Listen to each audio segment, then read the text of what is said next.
So now we are starting here the Bible translations, popular Bible translations series. पहले भी इससे questions आते रहे हैं, तो जो इसका बैकग्राउंड है सबसे पहले टॉपिक 1 में उसको देखते हैं कि ये ट्रांसलेशंस क्यों हुए।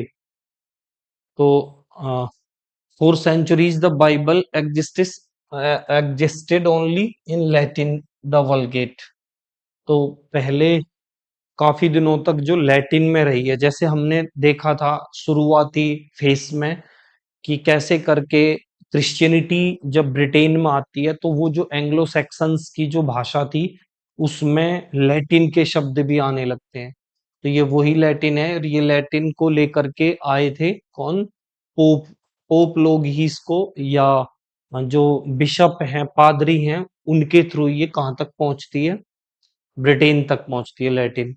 तो for centuries the Bible existed only in Latin which common people could not read or understand, क्योंकि ये ऐसे ही थी जैसे हम इंडिया के रेफरेंस में संस्कृत को कह सकते हैं।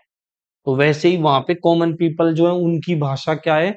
वो ओल्ड इंग्लिश से निकली हुई, या जिसको एंग्लो सैक्सन लैंग्वेज से से निकली हुई लैंग्वेज है। The Christ was the only middle man between gods and word. हम पढ़ रहे हैं कि क्यों बाइबल के ट्रांसलेशन हुए, तो मिडल मैन होते थे कौन? क्राइस्ट लोग, क्योंकि वही इसको जानते थे और वही बताते थे कि बाइबल में ये लिखा हुआ है।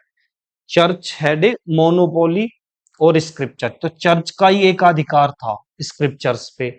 जैसे भारत के संदर्भ में भी पहले संस्कृत भाषा कम लोगों को आती थी तो वही लोग उसको जान पाते थे, तो अब वो मनमानी उसकी व्याख्याएं करते थे। द रिफॉर्मेशन, तो जो हमने मार्टिन लूथर के बारे में पढ़ा या उससे पहले जॉन वाइक्लिफ के बारे में पढ़ा, तो रिफॉर्मेशन चेंज दिस। लूथर्स की idea every Christian should read the Bible in their own language. तो ये जो रिवाइवल, एज ऑफ रिवाइवल में एक ये भी रिलीजियस जो था वो मेन कोर में था reformation. A series of English Bible translation each building on the previous culminating the King James Bible। तो ये शुरुआती फेस है इसका, अभी हम आगे पढ़ लेंगे। फिर लास्ट में जो काफी दिनों तक एक सी रही, लगभग 300 ईयर्स तक, तो वो जो बाइबल रही वो किंग जेम्स वर्जन रहा, तो 1611 में। तो इसकी सारी टेबल हमने अगले टॉपिक में बना रखी। पहले ये एक क्वेश्चन आया हुआ है कि the Vulgate Bible was prepared to make the Bible available the ecclesiastics, the elite class, the courtiers, the common man. तो पहले ये जानते हैं वल्गेट का मतलब क्या है और ये जो विकल्प है इनका मतलब क्या है। वल्गेट कहते हैं कॉमन मैन को, तो जो कॉमन मैन की बाइबल है मतलब कॉमन लोगों के लिए, वल्गेट बाइबल मतलब सबके लिए। अर्थ तो इसका ये था, तो ये थी तो सबके लिए, लेकिन उस समय पे लैटिन सब ब्रिटेन के रेफरेंस में नहीं जानते थे। तो अगर वहां के, फिर भी इसका आंसर क्या होगा, क्योंकि वल्गेट का मीनिंग ही होता है द कॉमन मैन। तो Vulgate was prepared to make the Bible available to ecclesiasticus, मतलब चर्च, और द एलीट क्लास मतलब जो बड़े लोग हैं, और द कोर्टियर्स दरबारी लोग। तो the Vulgate Latin Bible by Saint Jerome 4th century, commissioned by Pope Damasus. तो कमीशन मतलब उसको स्वीकार किया गया था या उसको लागू किया गया था, किसके द्वारा? पोप डेमसस। और लैटिन बाइबल आई थी ये किसके द्वारा? सेंट जीरोम के द्वारा। तो मतलब इससे पहले जो बाइबल थी वो मूल रूप में किसके, हिब्रू और ग्रीक दो लैंग्वेज में होती थी। जो सबसे पहली थी वो हिब्रू में, और उसका जो दूसरा पार्ट है वो जो होता है वो होता है ग्रीक में। फिर ये लैटिन में सबसे पहला अनुवाद करते हैं सेंट जीरोम। अब ये इसकी पूरी एक टाइमलाइन है जिसमें सारे बाइबल के ट्रांसलेशंस हैं। तो मेन मेन जो क्वेश्चंस में आने की पॉसिबिलिटीज रहती हैं। तो सबसे पहले जो है वो ये है 382 के आसपास की या 4th 5th सेंचुरी की, Saint Jerome translated from original Hebrew and Greek into Latin to unify the western church. तो ये इसका कॉज है, और इसको वल्गेट बोलते थे। Vulgate means common speech.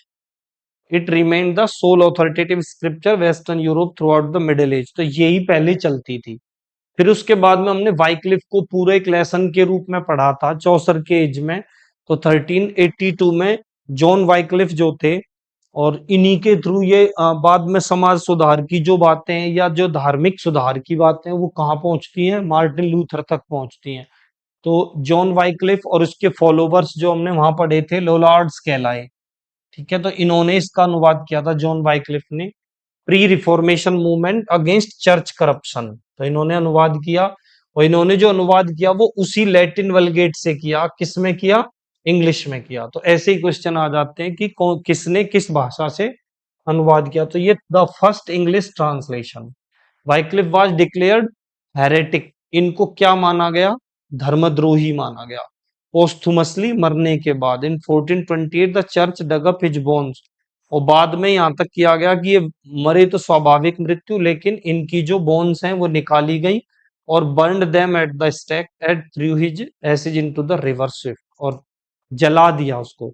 वैसे क्रिश्चियंस लोग क्या करते हैं, वो दफनाते हैं, लेकिन जब उसको देशद्रोही और सॉरी धर्मद्रोही ठहराया, हेरेटिक ठहराया, तो उसको क्या किया, मतलब उसकी हड्डियों तक से द्वेष रखा कि मरने के बाद भी इसको जला देते हैं, कहीं स्वर्ग में ना चला जाए।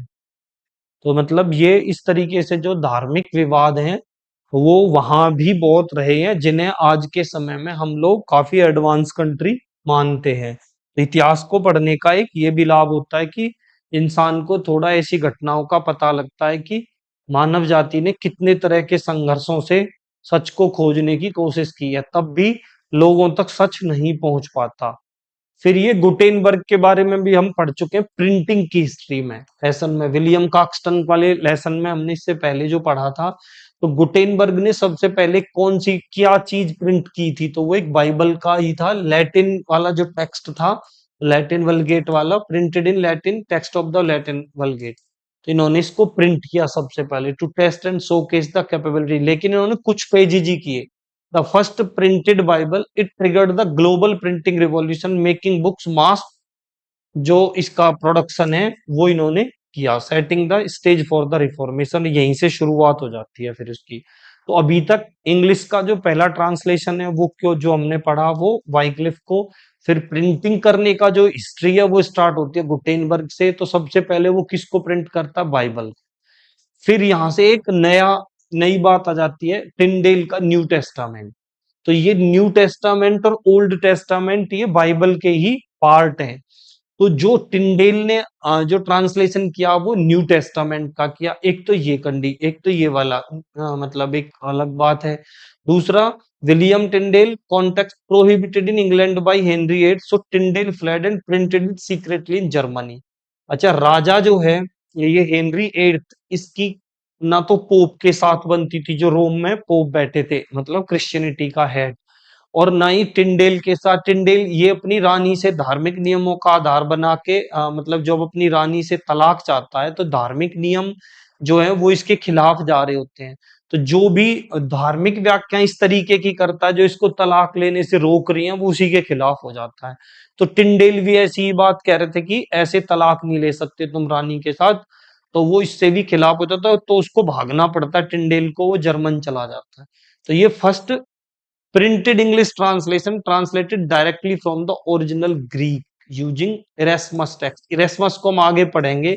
ये एक मतलब रिफॉर्मर है, विद्वान है, और ये है हॉलैंड का, डच विद्वान है, लेकिन ग्रीक को भी जानता है। तो ग्रीक में जब ओरिजिनल टेक्स्ट जो मिलता है उसको ये अपने हिसाब से उसका मतलब एडिटिंग करते हैं, उसी को फिर ट्रांसलेट करता है Tyndale to bypass Latin tradition and provide an accurate translation. The source text that a plowboy could read and understand। मतलब इस तरीके से किया कि उसको एक सामान्य व्यक्ति भी पढ़ सके। Father of modern English pros इसको मानते हैं। क्यों मानते हैं? क्योंकि इन्होंने जो भाषा लिखी, मतलब जो इन्होंने अनुवाद किया, smuggled into England, hidden in bales of cloth, और इन्होंने ये बुक से जब जर्मनी में पहुंच गए तो वहां से ट्रांसलेशन कर करके भेजी, और इतना अच्छा ट्रांसलेशन था कि बाद में जो 200-250 साल तक चलने वाली बाइबल बनेगी, किंग जेम्स बाइबल, उसमें 80-90% पार्ट टिंडेल का ही लिया हुआ है। तो किंग जेम्स और Tyndale coined words like atonement and scapegoat, ये जो शब्द आज इंग्लिश भाषा में है तो ये इसी के द्वारा कॉइन किए गए हैं। अच्छे शब्दों का चुनाव। तो आगे पढ़ रहे हैं फिर कवरडेल को। तो कवरडेल ने क्या किया? इन्होंने क्या केवल न्यू टेस्टामेंट पे काम किया। कवरडेल क्या करता है फिर? कवरडेल का जो थॉमस क्रोमवेल उस राजा का ही एक सलाहकार होता है, वो इसको सपोर्ट करता है माइल्स कवरडेल को। First complete printed Old Testament and New Testament based on Tyndale's work and German versions.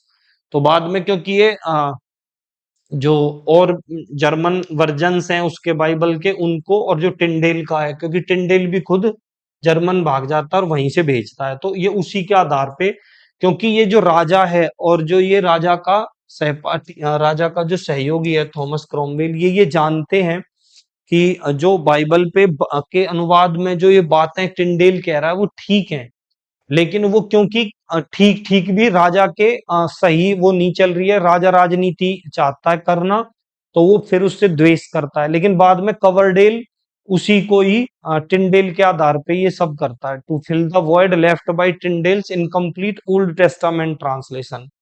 तो जो टिंडेल ने ओल्ड टेस्टामेंट का वो अधूरा रखा था फुली फिनिश्ड इंग्लिश, तो ये पूरी वो मिल जाती है इससे, मतलब बाइबल।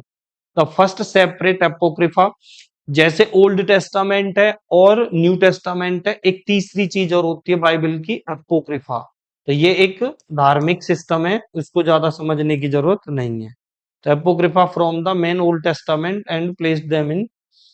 फिर टिंडेल का जो मार्टियरडम होता है, मतलब टिंडेल को मार डालते हैं, to betrayed and arrested in Antwerp Belgium.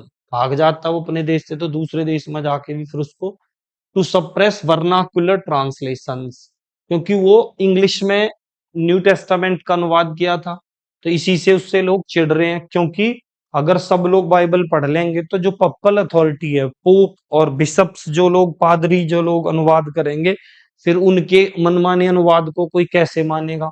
और जो राजा मनमाने काम कर रहा है, तो उस पे भी ये मतलब जब आम जो जनता है वो जागरूक हो जाएगी, धार्मिक नियमों को ठीक ठीक समझेगी, तो राजा भी और पोप भी उसके दोनों ही खिलाफ हो गए। तो empire and English authorities still view unauthorised English Bible as heresy, उसको फिर क्या माना गया, हेरेसी माना गया उसके कार्य को, कि ये तो ईश निंदक है, ऐसा मान लिया। और Tyndale was strangled and burnt at the stake, his famous last words were Lord open the king of England eyes, वो यूं कहता है भगवान इस इंग्लैंड के राजा की आंखें खोल दो। तो ये है। फिर ये एक व्यक्ति होता है मैथ्यू, बाइबल के नाम से, ये जॉन रोजर्स नाम का व्यक्ति होता है। और जो राजा का सलाहकार है कौन, जो हमने भी पढ़ा था, थॉमस क्रोमवेल, वो जानता है कि ये व्यक्ति कौन है, लेकिन ये एक छद्म नाम से, क्योंकि अंडर द सीडोनिम थॉमस मैथ्यू इस नाम से है, जॉन रोजर्स। अच्छा, थॉमस मैथ्यू क्यों इसने इस तरीके का नाम बदला, क्योंकि वो जो बुक है वो बिल्कुल सेम है, एक compilation combining Tyndale's unpublished manuscript and Coverdale's translation. तो जो पहला है ना, उसी को ये अलग एक नाम से बना देता है बस, to gain real royal backing Tyndale superior translation by publishing under a fake name of avoid the heretic stigma. बस ये अलग नाम से झूठा आदमी बन के इस तरीके से निकाल देता है, और कुछ नहीं है इसमें ज्यादा अलग। तो ये इसको ही केवल इसकी अलग एक जो स्पेशलिटी है वो है first licensed Bible. It was the first English Bible to be officially licensed and approved by King Henry eight for distribution. तो इससे पहले कोई भी बाइबल लाइसेंस्ड नहीं हुई थी। और फिर उसके बाद ये एक टैवर्नर बाइबल, तो ये तभी के तभी, मतलब इसमें कोई खास वो नहीं है, ये वही जो टिंडेल का वर्क है पहले, उसी को ही ये अलग नाम से निकाल देता है, जॉन रोजर नाम बन रख लेता है अपना थॉमस मैथ्यू। अच्छा, टैवर्नर का क्या है, ये एक खुद इसमें अंतर क्या कर देता है, लिंग्विस्टिक ट्रेट है, celebrated for its unique pure Anglo section narrative. मतलब ये क्या है, ग्रीक को जानने वाला एक लॉयर और क्लासिकल स्कॉलर है, तो ये माइनर रिवीजन करता है मैथ्यू बाइबल में, और उसमें कुछ इंग्लिश वर्ड्स डाल देता है रेदर देन वर्ड्स। तो इसका केवल एक विशेषता है कि इसने कुछ इंग्लिश वर्ड्स डाल दिए, बस, इससे ज्यादा अलग कुछ नहीं है। जो इंपॉर्टेंस है वो इसका है ग्रेट बाइबल का। इसका क्यों इंपॉर्टेंस है, कि ये माइल्स कवरडेल द्वारा क्या है, संपादित है। नंबर वन बात, इसको ग्रेट बाइबल क्यों बोलते हैं, क्योंकि ये काफी बड़ी बनाई गई थी, विस्तृत बड़ी, उस समय में काफी बड़ी बनाई गई थी, मतलब इसका बहुत बड़ा आकार था, लगभग 14 इंच लंबी और 9 इंच चौड़ी, इसके कारण इसे ग्रेट बाइबल नाम दिया गया। और ये रिवाइज्ड वर्जन था मैथ्यू बाइबल का, रिमूविंग कंट्रोवर्शियल नोट्स। मतलब इसमें क्या किया गया कि कंट्रोवर्शियल नोट्स हटा दिए। कंट्रोवर्शियल नोट्स कैसे थे? कंट्रोवर्शियल नोट्स ऐसे थे कि मान लो कहीं पे कोई राजा का अधिकार है तो उस पे एक जगह डाल दिया कि अगर राजा अपराध करता है तो उसका मतलब उसको ज्यादा दंड दिया जाएगा, या पोप मनमाने ढंग से वो नहीं कर सकते, ये सब इसमें से हटा दिया। और revised version of the Matthew Bible removing controversial notes. और इसको चेन्ड बाइबल भी बोलते हैं। To establish a state controlled Bible that every parish church in England was legally mandated to display for public reading. और ये कहा गया कि इसको मतलब जब इसमें से सारा विवाद का मैटर हटा दिए तो इसको एक सरकारी बाइबल के रूप में मान लेते हैं, ग्रेट बाइबल। अच्छा, फिर ये जस्ट इसकी उल्टी है जिनेवा बाइबल, जो सामाजिक सुधार की बात चली थी कहां से? जॉन वाइक्लिफ से। और फिर वो 1517 में जर्मन से मार्टिन लूथर से चली। तो क्या हुआ? प्रोटेस्ट हुए। प्रोटेस्ट हुए किसके खिलाफ? कि जो भ्रष्ट राजा है वो भी, उसको भी दंडित किया जाए, वो भी मनमाने ढंग से शासन नहीं कर सकता, है ना। और जनता उसकी आज्ञा का उल्लंघन कर सकती है, मतलब जो उनके विशेष अधिकार हैं, है ना, राजा के या पोप के, उसके खिलाफ जो बात थी, उसी वो एक प्रोटेस्टेंट जो ग्रुप था, तो वो जो उन्होंने जो बाइबल बनाई उसको जिनेवा बाइबल बोलते हैं, क्योंकि ये वहां से भागे स्विट्जरलैंड में, जिनेवा में। तो विलियम विटिंगम जो है और उसके जो प्रोटेस्टेंट स्कॉलर्स हैं वो क्या कर दिए गए? एक्साइल कर दिए गए। कहा? जिनेवा भेज दिया, अंडर जॉन कैल्विन में। जो जॉन कैल्विन वहां मिलते हैं और उनके अनुयायी ये बनते हैं, और जॉन कैल्विन इनका लीडर बनता है। तो फुल्ली रिवाइज्ड फ्रॉम हिब्रू, इसमें क्या अंतर है कि ये पूरी तरीके से हिब्रू और ग्रीक से ट्रांसलेट की गई। जो पहली बाइबल थी वो सबसे पहले जब की गई जॉन वाइक्लिफ ने, तो वो उसने लैटिन से ही कर दी। अब इन्होंने हिब्रू और ग्रीक से, first English Bible to use Roman type and verse division. अच्छा, इससे पहले जो बाइबल थी उनमें जो काफी कठिन जो लिपि है वो लिखी गई, गौथिक अक्षर। लेकिन इन्होंने रोमन लिपि यूज की, Roman type and verse division, और उसको छोटे छोटे जैसे दोहे होते हैं वैसे ही वहां के जो वर्स हैं उनमें वो बांट दिया गया। इसमें लिखा था यदि कोई राजा धर्मी या क्रूर हो तो जनता को उसकी आज्ञा का उल्लंघन करने का अधिकार है। इसकी वजह से इंग्लैंड के राजा जेम्स प्रथम इस बाइबल से बेहद नफरत करने लग गया था बाद में।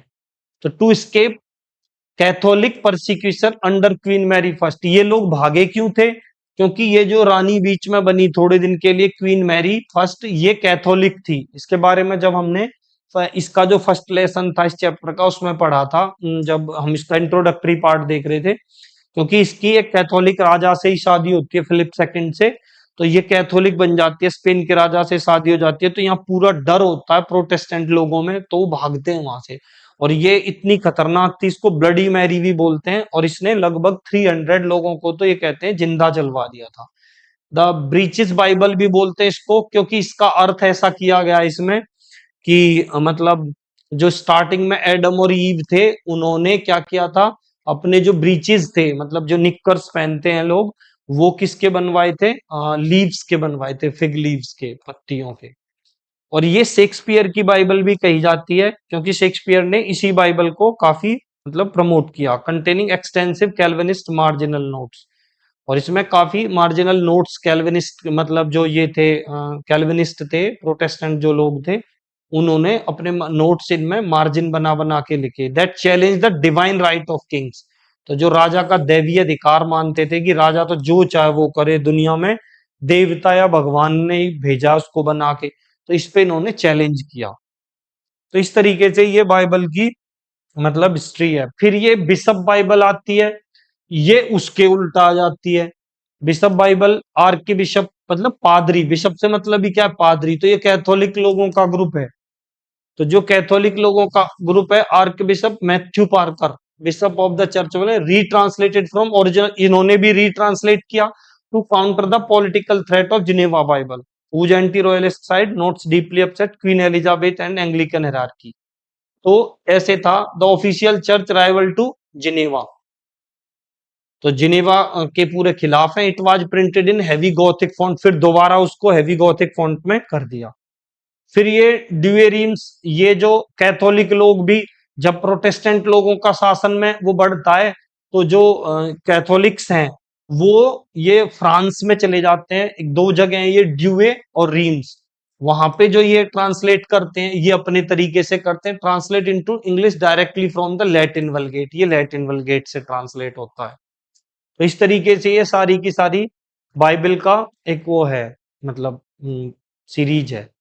फिर जो इन सब में जो महत्वपूर्ण जो बनती है, कई वर्षों तक रहती है, वो ऑन एवरेज सिद्धांत जिसमें लिए गए हैं, वो किंग जेम्स बाइबल है।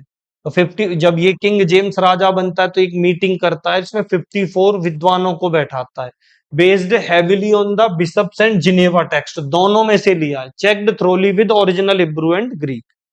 तो बिटवीन द प्यूरिटन्स जो कैल्विनिस्ट बोले जा रहे हैं, who loved Geneva, and the bishops, creating a unified translation, strictly forbidden from heavy political side note, कि राजनीतिक टिप्पणियां ना करें, और उसको इस तरीके से इन्होंने बनाया, और यही एक मास्टरपीस बनती है।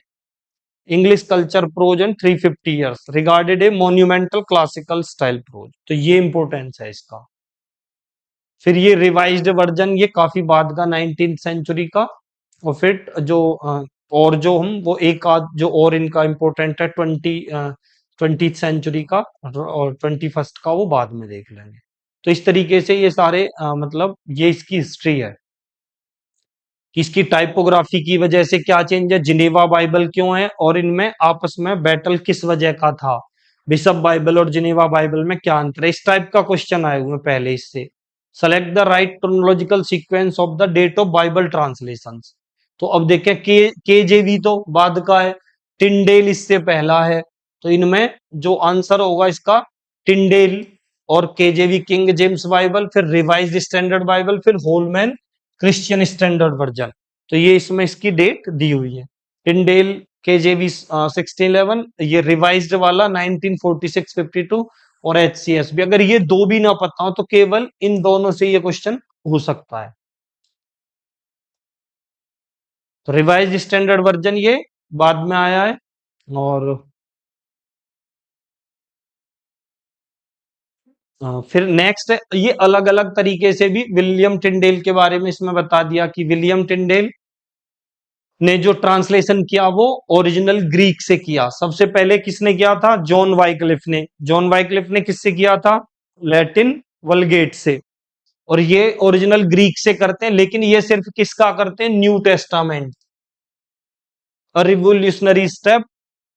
फिर 1526 new testament printed secretly in Germany Belgium, smuggled into England, smuggle कर करके, मतलब कपड़ों के गट्ठड़ों में अंदर रख रख के ये भेजी जाती है। Also began translating Old Testament from Hebrew but executed before completing it, फिर बाद वाले उसको पूरा करते हैं। तो विलियम टिंडेल को एग्जीक्यूट कर दिया था। 36 arrested convicted of heresy, strangled and burnt at the stake near Brussels Belgium, तो इन्हें फिर जला देते हैं। और इसका ही जो ट्रांसलेशन है, तो विलियम टिंडेल का ट्रांसलेशन इतना अच्छा था, foundation of King James Bible 1611, about 80-90% of KJV New Testament is Tyndale's wording, language contribution gave English phrase like the powers that be, a labour of love, the salt of the earth, the 11th hour. तो ये सब इस तरीके के जो क्या phrases हैं, वो किसके द्वारा दिए हुए हैं, विलियम टिंडेल के द्वारा। तो एक क्वेश्चन आया हुआ है पहले, who among the following English translation of the Bible was burn to death for his beliefs yet is remembered for his careful and important work on the translations, yet is remembered for his careful and important work on translations. तो वो कौन है, William Tyndale है। तो ये Tyndale का इतना importance है, टिंडेल साहब का इनका ना। तो क्योंकि ये जो और लोग हैं जैसे जॉन वाइक्लिफ हैं, तो ये तो इनकी बाद में हड्डियां जलाई गई थी। अच्छा, टिंडेल को जिंदा ही जला दिया था और एग्जीक्यूट कर दिया था। माइल्स कवरडेल नेचुरल डेथ हुई थी, और किंग जेम्स तो मारा ही नहीं गया था, वो तो अलग तरीके से मौत हुआ था। तो टिंडेल का ये हो गया, translated New Testament from Greek और declared heretical, burnt at stake in Belgium. Wycliffe died naturally, bones burned, Coverdale not executed, King James only authorized, KJV was never a translator.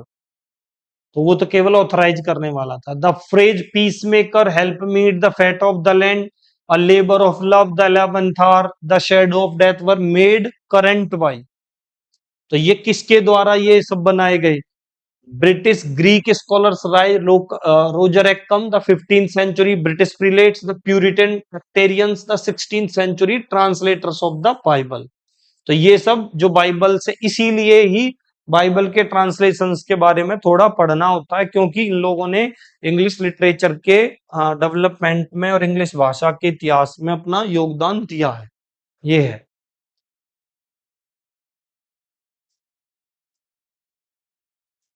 Miles Coverdale को पढ़ते हैं। फिर miles Coverdale ने क्या किया?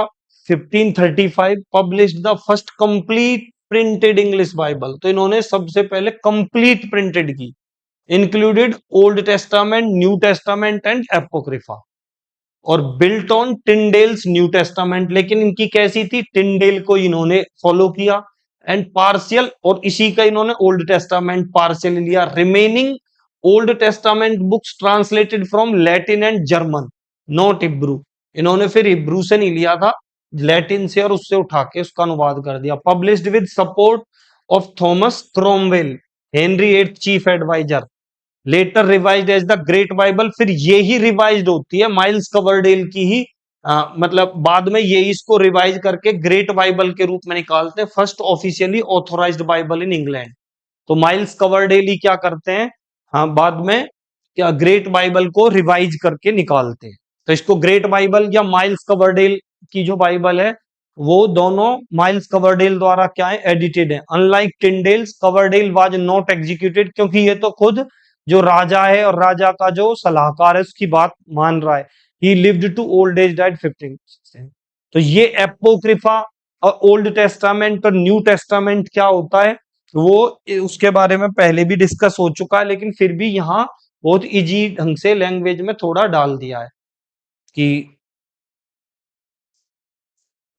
Bible, old testament, ठीक है, एपोक्रिफा, इसको इसमें पढ़ सकते हैं। ओल्ड टेस्टामेंट किसको बोलते हैं? तो ये बाइबल का सबसे पहला और सबसे बड़ा भाग है। इसमें 39 बुक्स हैं। प्रोटेस्टेंट वर्गीकरण शामिल है। यहूदी धर्म का पवित्र ग्रंथ, तनख है इसी को। तो यहूदी जो धर्म है, और उसी का ये जो पुरानी, मतलब वहीं से निकला हुआ है ये, आपका जो क्रिश्चियनिटी है वो भी, ईसाइयत धर्म भी वहीं से निकला हुआ है। तो ये आप इसमें देख सकते हैं। फिर एपोक्रिफा क्या है वो भी इसमें बता दिया है, ठीक है। और फिर उसके बाद में न्यू टेस्टामेंट क्या है वो भी इसमें बता दिया गया है। तो आप इसको इससे देख सकते हैं। क्वेश्चन आया हुआ कवरडेल पे, in which year did Miles Coverdale translate the Old Testament of the Bible? तो क्योंकि न्यू टेस्टामेंट तो माइल्स कवरडेल ने किसका ले लिया था? टिंडेल का। ओल्ड टेस्टामेंट का कब किया इन्होंने? 1535 में। Coverdale completed the first full English Bible in the 1535. The Coverdale Bible, first printed edition of the entire Bible in English. अच्छा, इससे पहले प्रिंटेड एडिशन किसने दे दिया था? वो दे दिया था आपका टिंडेल ने, लेकिन केवल कितना दिया था? New Testament. Built on Tyndale, इन्होंने भी टिंडेल के आधार पे बनाया, विद हेल्प फ्रॉम लैटिन और German sources, backed by Thomas Cromwell. 1535 Tyndale's execution. और इसके तुरंत बाद ही लेकिन टिंडेल को तो फांसी ही हुई थी। अच्छा, फिर is the producer of the first complete printed English Bible. तो कौन है पहला, सबसे पहला फर्स्ट जो है, तो वो है Miles Coverdale is the producer of the first complete printed English Bible.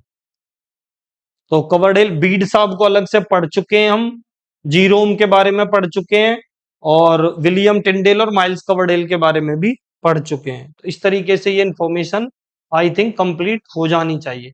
फिर जिनेवा बाइबल, तो माइल्स कवरडेल के बाद में क्या आ जाती है? ग्रेट बाइबल, जिसको खुद माइल्स कवरडेल ही संपादन करते हैं, जिसका एडिटिंग करते हैं। और फिर ये जिनेवा बाइबल आती है। ये कब आती है? जब मैरी जो होती है, क्वीन मैरी, उसके डर से लोग वहां से भागते हैं और वो कहां पहुंचते हैं? Geneva. Produced by Protestant scholars in Geneva under Calvinist influence. तो कैल्विन के प्रभाव में आ जाती है ये लोग, और मतलब प्यूरिटन्स भी बोलते हैं इनको, शुद्ध, मतलब बिल्कुल ये जो इनका धर्म है उसमें पूरी शुद्धता चाहते थे। हेंस द नेम की fact first English Bible printed with verse division. तो इसकी विशेषता क्या है कि ये ऐसी बाइबल है जो सबसे पहले वर्स में, मतलब छंद में बटी हुई है, छोटे छोटे छंदों में बटी हुई है। मेड रेफरेंसिंग स्क्रिप्चर इजी, और इतना मतलब उसकी जो स्क्रिप्ट है उसको आसान बना रही है। Also included extensive annotations and commentary, और इसमें उस पे एनोटेट और कमेंट किए हुए हैं। Shaped Protestant theology for generations, और प्रोटेस्टेंट जो धार्मिक सिद्धांत है उसको जनरेशंस तक इन्होंने। Most widely read English Bible for decades Shakespeare's Bible, the Bible he new and coated from, इससे ही पढ़ते थे। The due reams version 1582 was the Catholic response, और फिर कैथोलिक्स ने अपनी शुद्ध करने की कोशिश की, तो केम आफ्टर जिनेवा, ये जिनेवा के बाद में आई है। तो ड्यूअर रीम में तो कैथोलिक्स ने वहां पे जाके की फ्रांस में, क्योंकि जब कैथोलिक्स पे प्रेशर पड़ता है, वहां पे प्रोटेस्टेंट का प्रभाव बढ़ता है इंग्लैंड में, तो कैथोलिक्स खुद को सेव करना चाहते हैं। अब ये जिन्हें which Bible is the earliest English version printed with verse division, तो अगर ये वर्स का मुद्दा आता है तो वो जिनेवा बाइबल। ठीक है, the Douay Rheims version no Tyndale's translate, तो ये सब हम पढ़ चुके हैं और इसको सीरीज से समझ सकते हैं। फिर एक किंग जेम्स वर्जन पे फिर अलग से डिस्कशन। तो ये क्यों है, क्योंकि commissioned by King James first in 1604, published 1611, produced by 54 scholars. ये राजा साहब क्या करते हैं, 54 स्कॉलर्स को, 6 groups, Westminster, Cambridge, Oxford, based primarily on bishops Bible और जिनेवा बाइबल। तो ये मुख्यतः किस पे, जो बिशप बाइबल है और जिनेवा बाइबल है उस पे, हमने बिशप बाइबल के बारे में भी पढ़ा था। Deeply influenced by Tyndale's wording, Tyndale की वर्डिंग्स को ये कोई भी काट नहीं पा रहे हैं, जिनेवा हो या कोई भी हो। Also called the authorised version. ठीक है, तो ये है considered the most influential work in the English language saved literature speech. तो KJV idioms still use today, a leopard can't change its spots, इस तरीके के ये जो मतलब ईडियम्स हैं वो केजेवी में किंग जेम्स बाइबल से ही लिए हुए हैं। तो consider the most influential work in the English language saved literature speech and culture for 400 plus years. तो who which among the following gave the expression in leopard can change the spots in the way, तो ये king James Bible से लिए हुए हैं। तो इस तरीके के क्वेश्चंस भी आ जाते हैं।